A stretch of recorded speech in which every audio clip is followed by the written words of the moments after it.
নমস্কার। সন্ধে ৬টা আর সন্ধে ৬টা মানেই নিবেদিতার সঙ্গে স্কাই নিউজ বাংলার ডিজিটালে কথার কুস্তি।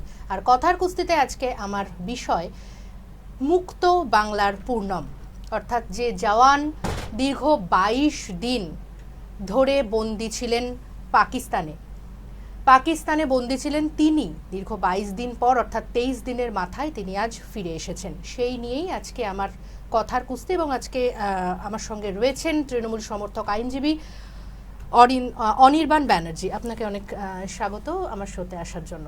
তো প্রথমেই যেটা আমি শোনাবো, আমি দর্শকদের সুকান্ত মজুমদারের একটি কথা শোনাবো, যে তিনি আজকে কি বলেছেন, যে চারিদিকে যখন জয় জয়কার, যে বাংলার পূর্ণম যে জওয়ান তিনি ২৩ দিন পর ফিরলেন, পাকিস্তান একেবারে নতি স্বীকার করলেন এবং প্রধানমন্ত্রী অর্থাৎ মোদিজির জয় জয়কার চারিদিকে। স্বাভাবিকভাবেই অত্যন্ত আনন্দের বিষয়, তিনি এতদিন পর ফিরেছেন। তো তিনি কি বলছেন, সুকান্ত মজুমদার রাজ্যের বিজেপি সভাপতি কি বলছেন, আমি একবার শোনাবো।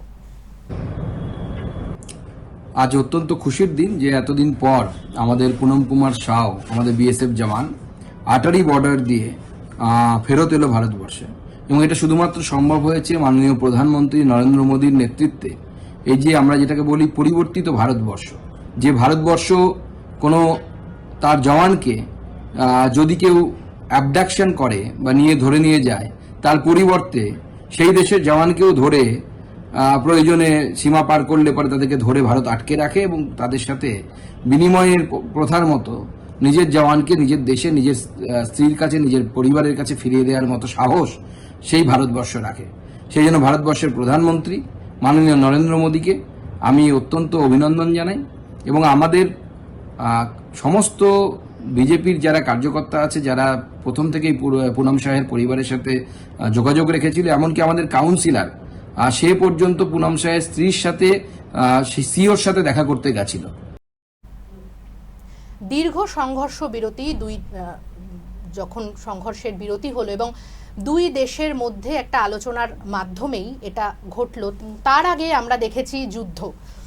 সেই বিরতির পর অবশেষে তিনি যখন ফিরলেন, স্বাভাবিকভাবেই জয় জয়কার হবে, এটাই স্বাভাবিক। কারণ যে ফ্ল্যাগ মিটিং, বারংবার ফ্ল্যাগ মিটিংয়ের পরেও তিনি ফিরতে পারেননি। এবং একজন পাকিস্তানের যে রেঞ্জার, তিনিও ভারতের রাজস্থান থেকে তিনি বন্দী হয়েছিলেন, তিনিও আজ ফিরে গিয়েছেন। খুবই আনন্দের খবর হয়তো পাকিস্তানের জন্য এবং আমাদের ভারতের জন্য, পূর্ণম যেহেতু ফিরে এসেছেন।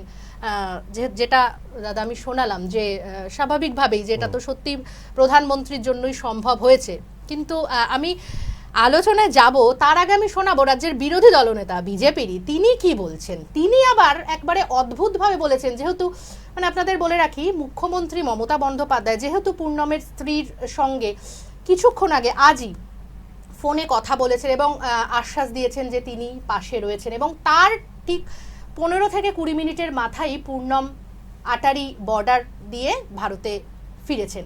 তো এটার সঙ্গে লিঙ্ক করে রাজ্যের বিরোধী দলনেতা শুভেন্দু অধিকারী একটা ইন্টারেস্টিং কথা বলেছেন, শোনাবো। কালকে মুখ্যমন্ত্রী বলেছিলেন তো বিএসএফ পারেনি, আমি অন্যভাবে দেখছি মানে কি পাকিস্তানের সঙ্গে জয় হয়েছে। শুনুন, এটা ক্লিয়ার মেসেজ। অনেক আগে থেকে বিএসএফ ওনার বাড়িতে গিয়ে বলে এসেছিল আমাদের অপারেশন সিঁদুর না হলে আগেই চলে আসবে, এবং উনি হেলদি ছিলেন। আমাদের যে এমএলএ ডেলিগেশন টিম গেছিল, ওখানে অম্বিকা রায়, বিমান ঘোষ, পবন সিং, এক্স এমপি অর্জুন সিংহ একদিন গেছিলেন। আমরা ওনার বাবার সঙ্গে টাচে ছিলাম, ফ্যামিলির সঙ্গে টাচে ছিলাম, বিএসএফ এর অফিসাররাও গেছে, বলে এসছে যেহেতু অপারেশন সিঁদুর চলছিল তাই হোল্ড হয়ে গেছিল, কিন্তু তিনি ফিজিক্যালি একদম সুস্থ ছিলেন, স্বাভাবিক ছিলেন। এটা অনেক আগেই কনফার্ম করা হয়েছে। ভারতের কাছে নতি স্বীকার করে যখন পাকিস্তান আমাদের জওয়ানকে ফেরত দিল, এই সংক্রান্ত কথা বিজেপি নেতৃত্বের একজন শীর্ষ নেতৃত্ব বলছে। পাশাপাশি আর একজন বলছে, আপনাদেরকে শোনালাম, যে পাকিস্তানের সঙ্গে তাহলে কি মুখ্যমন্ত্রী মমতা বন্দ্যোপাধ্যায়ের যোগ রয়েছে। এই যে কন্ট্রাডিক্টরি, দাদা আমি এইটাই আপনার কাছে জানতে চাইবো। দেখুন, তার যদি কথার যুক্তি ধরতে হয় তাহলে সুকান্ত মজুমদারের যা কথা যে নরেন্দ্র মোদীর জন্য সম্ভব হয়েছে, তাহলে পাকিস্তানের সঙ্গে সবচেয়ে বেশি যোগাযোগ নরেন্দ্র মোদীর রয়েছে, এটা তো সুকান্ত মজুমদারের যুক্তি। আজকে শুভেন্দু অধিকারীর এমন অবস্থা হয়েছে রাজনৈতিক হতাশার কারণে, আজকে মমতা বন্দ্যোপাধ্যায় যদি সকালে উঠে বলেন যে পূর্ব দিকে তাকিয়ে সূর্য প্রণাম করলাম, শুভেন্দু অধিকারী লাফিয়ে লাফিয়ে বলবে না না হতেই পারে না, পশ্চিম দিকেই তো সূর্যটা ওঠে। তো এটা রাজনৈতিক হতাশার কারণ, এই সব বক্তব্যের কোনো যুক্তি থাকে না। মমতা বন্দ্যোপাধ্যায় রাজ্যের প্রশাসনিক প্রধান হিসেবে লাগাতার সেই পরিবারের সঙ্গে যোগাযোগ রেখেছেন, খুব স্বাভাবিকভাবেই রাখবেন। এখানে কোনো দলীয় রাজনীতির প্রশ্ন নেই। তার পরিবার কোন দল করেন, আদৌ করেন কিনা আমরা তো জানি না, সেটা আমাদের জানা দরকারও নেই। একজন বিএসএফ জওয়ান আমাদের ওখানে আটকে পড়েছিলেন, তিনি কতদিনে ফিরবেন আমরা উৎকণ্ঠায় ছিলাম। পাকিস্তানের একজন রেঞ্জারও আমাদের এখানে আটক হয়েছিলেন, বন্দি প্রত্যর্পণ হয়েছে বিএসএফ এর ফ্ল্যাগ মিটিং এর মাধ্যমে। বিএসএফ অফিসিয়াল স্টেটমেন্টে জানিয়েছে যে তারা নানা রকম প্রচেষ্টা ফ্ল্যাগ মিটিং এর মাধ্যমে এটা করেছেন।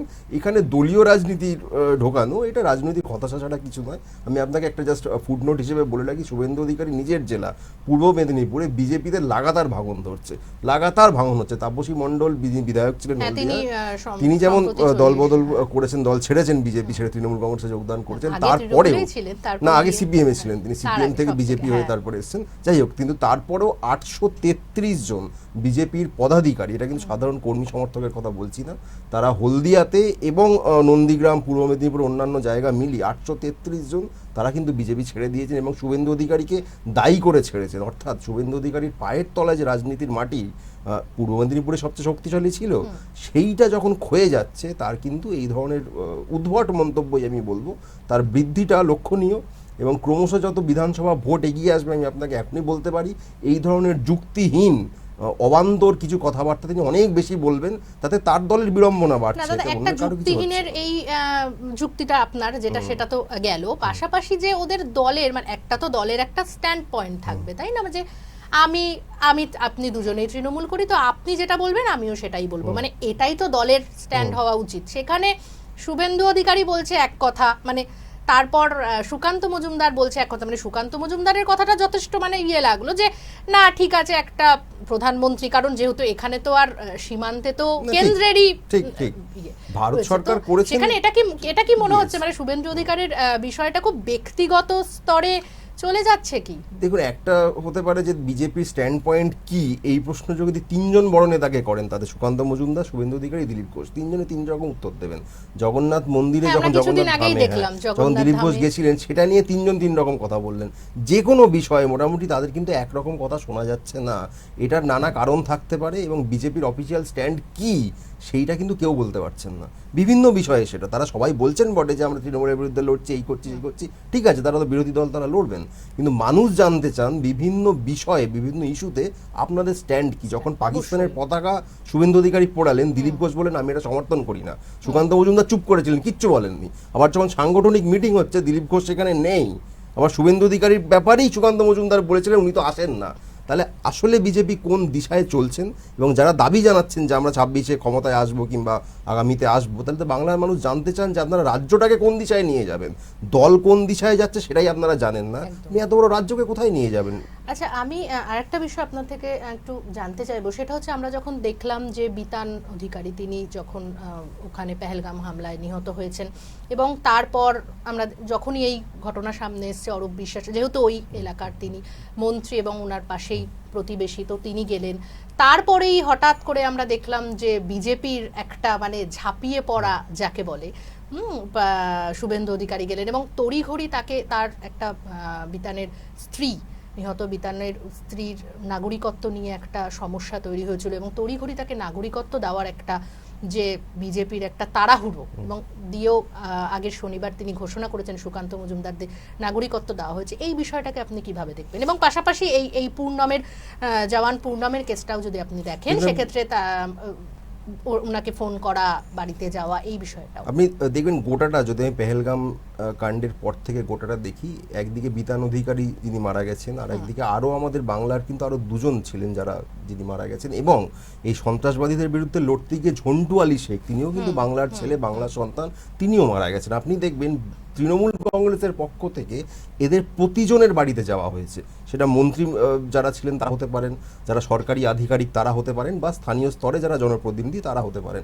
কারো বাড়ি কিন্তু তারা বাদ দেয়নি, কোনো বাজবিচার করেননি, কোনো রকম বৈষম্য করেননি। বিজেপির তরফ মানে থেকে রাজ্যে সরকারে যারা রয়েছে তারা তো যাবেই বা তাদের এটা তাদের ডিউটির মধ্যে দায়িত্বের মধ্যে পড়ে, একদম। কিন্তু বিরোধী দল যারা তাদের কি দায়িত্ব নয়? তাদেরও তো দায়িত্ব। দেখুন, নির্বাচনের মাধ্যমে মানুষ শুধুমাত্র সরকারে কে থাকবেন তাকে তো বাঁচেন না, বিরোধী কে হবেন তাকেও বেছে নিচ্ছেন। আজকে সিপিআইএম বিরোধী নয়, কিন্তু তারাও কিন্তু ঝন্টু আলী শেখের বাড়িতে গেছিল বা প্রতিনিধি দল পাঠিয়েছিল।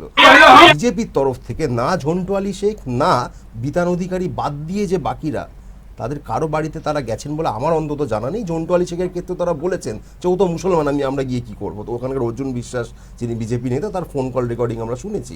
অর্থাৎ গোটা বিষয়টার মধ্যে শুভেন্দু অধিকারী, বিতান অধিকারী এবং এই জায়গাতেই বলবো যে আজকে মধ্যপ্রদেশের একজন, আপনি বোধহয় জানেন, বিজয় শাহ গতকাল মন্ত্রী, তো তিনিও এই কথা বলেছেন, মানে কুরেশি যে যাকে প্রধানমন্ত্রী দায়িত্ব দিয়ে পাঠিয়েছেন এবং এত বড় সাকসেস এনে দিয়েছে, তো তার সম্বন্ধে এই মানে এদের বিজেপির মনোভাবটাই স্পষ্ট হচ্ছে। দেখুন, তারা সেনাবাহিনীর তোয়াক্কা করে না, তারা দেশের তোয়াক্কা তো করেই না, সাধারণ মানুষের কোনো তোয়াক্কাই তারা করে না।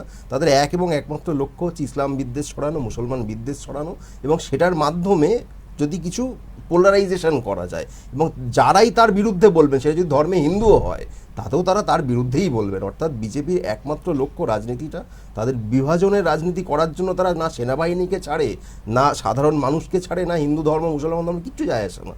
তারা যাদের রাজনীতির জায়গাটা যদি ঠিক থাকে তারা সব করতে পারে। আজকে বিধান অধিকারী 3-3.5 বছরের ছেলেকে নিয়ে শুভেন্দু অধিকারী এয়ারপোর্টের বাইরে যেটা করলেন, কতটা কুরুচিকর, কতটা কুৎসিত মানসিকতার কেউ হলে ওই জিনিস করতে পারেন। এবার তারপরে তার কি খোঁজটা তিনি রেখেছেন আপনাকে বলুন। আপনাদের স্যালাইন কাণ্ড যখন একটা মাথাচাড়া দিয়ে উঠেছিল, তখন যে প্রসূতির মৃত্যু হয়েছিল, মনে করিয়ে দিতে চাইবো, সেখানে গিয়েও কিন্তু তিনি মানে এই ছবিটাই খানিকটা আমরা দেখেছিলাম, তাই না? মানে ছবিটা যদি মনে পড়ে, তাহলে ওই ছেলে বাচ্চাটিকে প্রসূতি তাকে কোলে নিয়ে তার দায়িত্ব নেওয়ার এক্ষেত্রেও আমরা দেখেছি যে দায়িত্ব নিজে নিয়ে নেওয়ার চেষ্টা। মানে এটা কি মানে সত্যি শুধু ভোট আসছে বলে একটা মানে রাজনীতি, নাকি মানে সত্যি তিনি এতটাই মহানুভব, বা মানে আপনি কি বলবেন? আমি একটা উদাহরণ বলছি, যে শিক্ষক শিক্ষিকারা চাকরি হারিয়েছিলেন হাইকোর্টের রায়, এর আগে সুপ্রিম কোর্টে তো পরে হয়েছে, আমি আগের বছর যখন হাইকোর্টের ডিভিশন বেঞ্চে যখন রায়টি হয়, তখন এই শুভেন্দু অধিকারী তরুণজ্যোতি তেওয়ারি, আমাদের অ্যাডভোকেট কলিগ, তাকে দায়িত্ব দিয়েছিলেন যে আপনি এদের সবাইকে লিগাল হেল্প করবেন, আপনি জিজ্ঞাসা করুন কজনকে করেছে। তখন তারা বলেছিলেন সবাইকে আমরা লিগাল হেল্প করবো, আমরা দেখিয়ে দেবো সরকারের বিরুদ্ধে আমরা কীরকমভাবে এদের পাশে আছি। একজনকে করেননি এই, কিন্তু তারা কিন্তু বড় করে ঘোষণা করেছিলেন। শুভেন্দু অধিকারী প্রেস কনফারেন্স করে পাশে তরুণকে বসিয়ে তাকে দায়িত্ব দিয়ে ও করবে, সব আমরা করে দেবো, সব করেছিলেন। এটাকে ইংরেজিতে থিয়েট্রিক্স বলে। থিয়েট্রিক্স ছাড়া শুভেন্দু অধিকারীর এই মুহূর্তে রাজনীতিতে কিচ্ছু নেই। তিনি কারো পাশে দাঁড়ান না, নিজের পাশেই দাঁড়াতে পারছেন না। তিনি আগে নিজের পাশে দাঁড়ালে তো পূর্ব মেদিনীপুরটা বেঁচে যেত, সেটাই তার হাতছাড়া হয়ে যাচ্ছে। তিনি গোটা রাজ্যের পাশে কি দাঁড়াবেন? গোটাটাই এই থিয়েট্রিক্সের মাধ্যমে মানুষকে ইমপ্রেস করার চেষ্টা। কিন্তু মানুষ এতটা বোকা বলে আমার মনে হয় না। দেখুন, তৃণমূল কংগ্রেসের যারা মন্ত্রী, তারাও বিতান অধিকারীর বাড়িতে গেছেন, তার বৃদ্ধ বাবা মার পাশে দাঁড়িয়েছেন। বিজেপি তার বৃদ্ধ বাবা মার পাশে গেল না কেন? এবং ক্ষতিপূরণও রাজ্যের তরফ যেটা একদম নিয়ম মেনে সরকারি যেটা ক্ষতিপূরণের যা দেওয়া, সেটা সবটাই দেওয়া হয়েছে। এবং বিতান যখন মারা গেছেন, তিনি যখন নিহত হয়েছেন, তার স্ত্রী যেমন তার স্বামীকে হারিয়েছেন, তার বাবা মা তার সন্তানকে হারিয়েছেন। তার পাশে দাঁড়ানো তো আপনি প্রয়োজন বোধ করলেন না, কারণ ওখানে ভোট আসবে না, ওখানে কিছু নাচাকোদা করে কিছু দেখানো যাবে না। অর্থাৎ শুভেন্দু অধিকারী যে রাস্তায় হাঁটছেন, এটা বাংলার রাজনীতিতে এগুলো অ্যাকসেপ্টেবল নয়, এগুলো আমরা অ্যাকসেপ্ট করি না, দলমত নির্বিশেষে বলছি। আমি জওয়ান পূর্ণমের যে স্ত্রী ফিরে আসছেন পূর্ণম, তাতে যথেষ্ট মানে স্বাভাবিকভাবেই খুশির হাওয়া তাদের পরিবারে, এবং তারা কিন্তু জানিয়েছেন যে আবারও মানে এই যে ফিরে আসছে তারপরে আবারও কিন্তু যাবে, মানে দেশের রক্ষার্থে তারা একদমই। এবং আমি সেই কথাটাই একটু শোনানোর চেষ্টা করব, আমার বলবো একটু শোনানোর জন্য।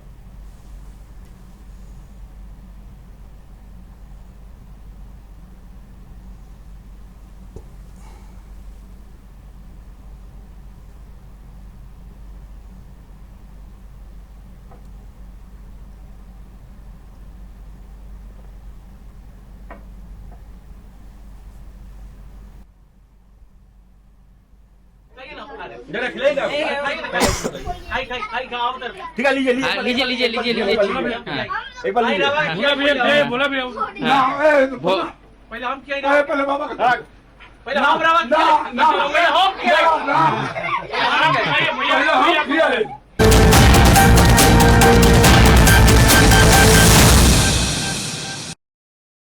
এই অনুষ্ঠানটি Portland or in Media and Entertainment Private Limited.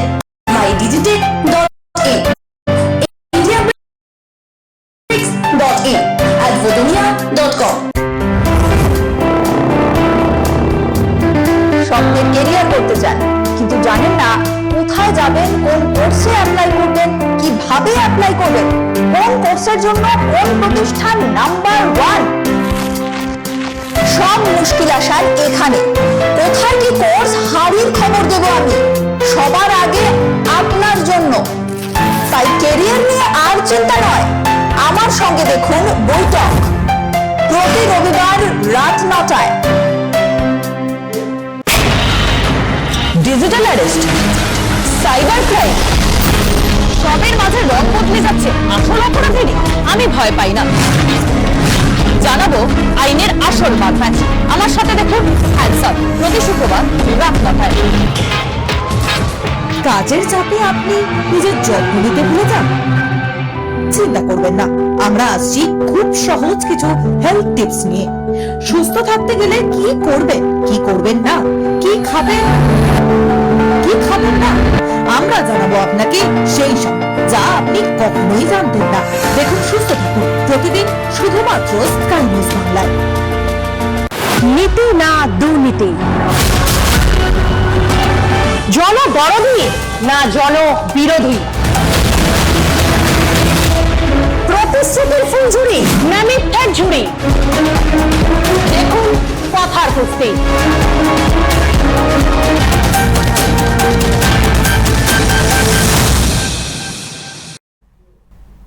আমরা শোনালাম জওয়ান পূর্ণমের স্ত্রীর বক্তব্য। তিনি যেরকম বললেন মুখ্যমন্ত্রীর কথা, যে মুখ্যমন্ত্রী 3 বার তাকে ফোন করেছিলেন, তার পাশে রয়েছেন, এবং স্বাভাবিকভাবে প্রধানমন্ত্রীর কথাও বললেন যে প্রধানমন্ত্রীর জন্যই সম্ভব হয়েছে।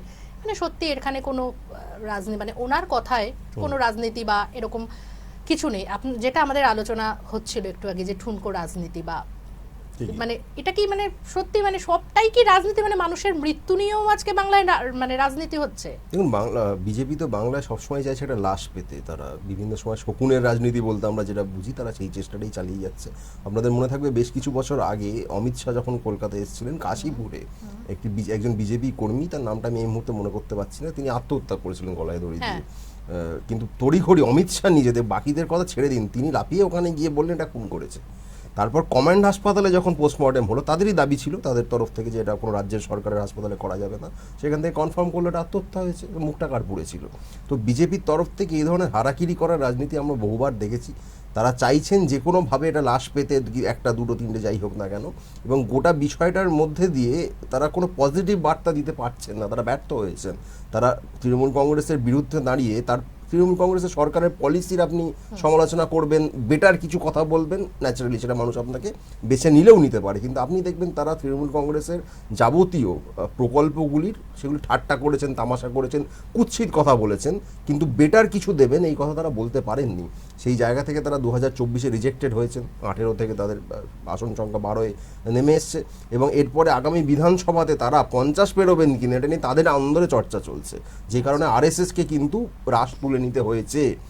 বিজেপির যে সংগঠন বাংলায় রয়েছে তার উপর আরএসএসের ভরসা নেই, তারা নিজেরা মাঠে ময়দানে নেমে পড়েছেন, এবং সাম্প্রদায়িক উস্কানির মাধ্যমে একটা অশান্তির বাতাবরণ সৃষ্টি করাটা তাদের এক এবং একমাত্র তাস।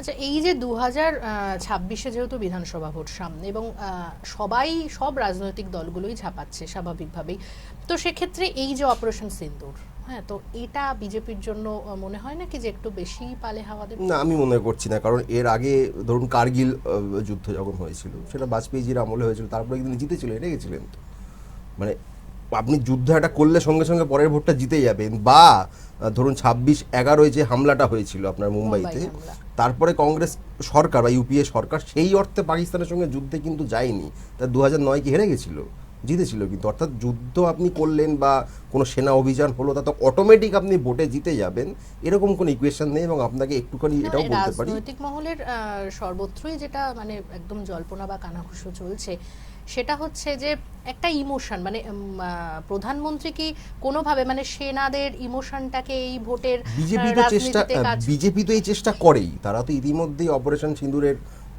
সেই লোগো ইত্যাদি ব্যবহার করে প্রধানমন্ত্রীর ছবি দিয়ে তারা হোর্ডিং টোডিং টাঙিয়ে ফেলেছে। তারা তাদের তরফ থেকে সেনাকে ব্যবহার করে ভোট পাওয়ার যে প্রচেষ্টা সেটা তাদের মতো করবে, কিন্তু এটা কোনো অটোমেটিক গ্যারান্টি নয় যে তাদের ভোটে জিতবে। আমি আপনাকে বলছি, পশ্চিমবঙ্গের আগে বিহারের ভোট আছে, সেখানে নীতিশ কুমার সরকার বা এনডিএ সরকার, যার মেজরিটি তো বিজেপির আসন, তারা কিন্তু মেজরিটি পাবে না, কারণ সেইখানকার যা গ্রাউন্ড রিয়ালিটি, সেখানে জনসুরাজ বলে নতুন একটি দল তৈরি হয়েছে, তারা যেভাবে কাজ করছেন, বা উল্টো দিকে ইন্ডিয়া জোটের যারা দল রয়েছেন তারা যেভাবে কাজ করছেন, এই শুধুমাত্র যুদ্ধ করলাম, অপারেশন সিঁদুরের আমি একটা ছবি চাপালাম আর সেনার নামে ভোট চাইলাম আমি জিতে যাব, এত সহজে আমাদের ভারতবর্ষে ভোট হয় না। বিহারেই তারা জিততে পারবে না, বাংলা তো অনেক দূরের কথা। তাও অপারেশন সিন্দুর যে মহিলাদের, মানে আমরা বাংলায় যেটা দেখি যে মহিলাদেরকে নিয়ে, মানে আপনাদের তৃণমূল সরকারের সমস্ত প্রকল্প, মানে বেশিরভাগ প্রকল্পই আমরা কিন্তু দেখি যে মহিলা কেন্দ্রিক। তো সেখান থেকে হচ্ছে অপারেশন সিন্দুর, যখন মোদি এই কথা বলেছেন যে হচ্ছে নামও দেওয়া হয়েছে যে মহিলাদের এই করে, যেহেতু সিঁদুর মোছা হয়েছিল সেখানে, তো সেক্ষেত্রে মহিলা ভোট এবং হচ্ছে সেনাদের ইমোশন। দেখুন, তাহলে প্রথম প্রশ্ন হচ্ছে সিঁদুরটা মুছতে পারলো কেন? কাশ্মীরে 2019-এর আগে থেকে কেন্দ্রীয় শাসন চলছে, এখনও সেখানে যে সরকার রয়েছে, রাজ্যের সরকার, তাদের হাতে না পুলিশ আছে, না আধা সেনা আছে, না মিলিটারি তো নেই, থাকার কথাও নয়। ত্রিস্তরীয় যে নিরাপত্তা, গোটাটাই অমিত শাহ, রাজনাথ সিং, নরেন্দ্র মোদীর হাতে। এই তিনজন মন্ত্রী, বিজেপি সরকার, তারা গোটাটা নিয়ন্ত্রণ করেন। তাহলে সেই যারা 26 জনকে মেরে চলে গেল, আজ অব্দি তারা ধরা পড়েনি। সিঁদুর যারা মুছলো, তারা পারলো কি করে মুছতে? এটা তো প্রথম প্রশ্ন। গোটা জম্মু কাশ্মীর জুড়ে লক্ষ লক্ষ সেনাবাহিনী মোতায়েন থাকে, নিশ্ছিদ্র নিরাপত্তা, এবং বারবার পর্যটকদের আশ্বস্ত করেছেন অমিত শাহ, নরেন্দ্র মোদী নিজে, যে আপনারা যান, কোনো ভয় নেই। তারপরে সিঁদুরটা মুছতে পারলো কেন? এই প্রশ্নের উত্তর ওনারা দেবেন না। শুধুমাত্র সেনাবাহিনী একটা অপারেশন দেখিয়ে আমরা করে দেখিয়েছে বললে হয়ে যাবে? এটা এত সহজ নয়। যারা মেরে গেছে তারা আজ অবধি ধরা পড়া তো দূরের কথা, তারা আদৌ কোথায় আছে সেটাও কেউ বলতে পারছেন না। আপনাদের এই ব্যর্থতার থেকে আপনারা ছাড়া পেয়ে যাবেন মানুষের কাছে, এইটা হবে না। মানুষ এত বোকা নয়। তো অপারেশন সিন্দুর নিয়ে আপনাদের তৃণমূল দলেরও অনেকেই কিন্তু মানে প্রধানমন্ত্রীকে অনেকটাই এগিয়ে রাখছেন। আমি বলবো গতকালেরই ঘটনা, আপনাদের দলের সাংসদ শতাব্দী রায় তিনি বলেছেন প্রধানমন্ত্রী ভীষণ ক্যালকুলেটিভ, ভীষণই তিনি আর কি বলবো, মানে বুঝে শুনে আর কি গুরুত্বপূর্ণ সিদ্ধান্ত তিনি যে কতটা মানে সাথে নিতে পারেন আর কি, বিচক্ষণতার সাথে, মানে সেটা তিনি দেখিয়ে দিয়েছেন বা বুঝিয়ে দিয়েছেন। শতাব্দী প্রধানমন্ত্রীর সঙ্গে কোনো মিটিংয়ে গিয়ে এইসব স্ট্র্যাটেজিস করেছেন কিনা আমি বলতে পারবো না। তিনি বীরভূমের আসন বাঁচানোর স্ট্র্যাটেজি করুন, সেটা অনেক বেটার কাজ হবে। কিন্তু আমরা যারা সাধারণ মানুষ, যে দলের সমর্থক হই, যে 26 জনকে যারা মেরে চলে গেলেন, সেই প্রশ্নের জবাবটা কিন্তু আমরা খুঁজছি। শতাব্দী দেবী খুঁজছেন কিনা আমার জানা নেই, তিনি অনেক বড় সাংসদ, অনেক বড় নেত্রী হতে পারেন, কিন্তু প্রধানমন্ত্রীর ব্যর্থতা নিয়ে যখন সাধারণ মানুষ কথা বলছেন, তখন তিনি যদি তার সাফল্যে জয়গান করেন, সেটা মানুষের সঙ্গে তিনি জাস্টিফিকেশন করছেন না, সেটা তাকে আমি ভেবে দেখতে অনুরোধ করব। একদমই। তাহলে আপনার বক্তব্য অনুযায়ী কি বলছে, মানে এই যে সর্বস্তরে যে আওয়াজ উঠছে যে সাকসেস, হ্যাঁ, যে মানে পাকিস্তানকে একেবারে ধ্বংস করে দেওয়া হয়েছে, গুড়িয়ে দেওয়া হয়েছে, পাকিস্তান একদম ভারতের চাপে নতি স্বীকার করে যুদ্ধবিরতি পথে হাঁটলো, মানে এটা বিজেপির প্রচার ছাড়া তো কিচ্ছু নয়। আপনি যখন গোটা বিরোধী দলে যত দল রয়েছেন, তারা সবাই মিলে সরকারকে নিঃশর্ত সমর্থন করেছিল যে আপনি পাকিস্তানের এই আতঙ্ক, এই সন্ত্রাস ছড়ানোর যে তাদের বারংবারের যে চেষ্টা, এটাকে বন্ধ করতে আপনার যা করার আপনি করুন, এটা সরাসরি তাকে বলা হয়েছিল। সর্বদলীয় মিটিং দুখানা হয়েছে, তিনি আসেননি। আচ্ছা, আসেননি তিনি বিহারে নির্বাচনী প্রচার করছেন, এবং যেদিন এই 26 জন মারা গেলেন তার দুদিনের মাথায় তিনি বিহারে গিয়ে নীতিশ কুমারের সঙ্গে মঞ্চে বসে হাসাহাসি করছেন। এটা তো আমরা দেখেছি। এবং যখন বহির্শত্রুর সঙ্গে লড়াই, তখন আমরা কেউ চাই না আভ্যন্তরীণ রাজনীতির চাপ সেখানে পড়ুক, যে কারণে তাকে নিঃশর্ত সমর্থন করা হয়েছে। তার মানে কি এই যে তিনি না আসবেন সর্বদলীয় বৈঠকে, না তিনি পার্লামেন্ট সেশন কল করবেন, না তিনি সাংবাদিক সম্মেলন করবেন, কোনো প্রশ্নের জবাব দেবেন না? চিঠি দিয়ে জানিয়েছিলেন যে অবশ্য বিরোধী দলের তরফ থেকে তো এই দাবি রয়েছে যে আপনি মানুষের কাছে এসে উত্তর দিন।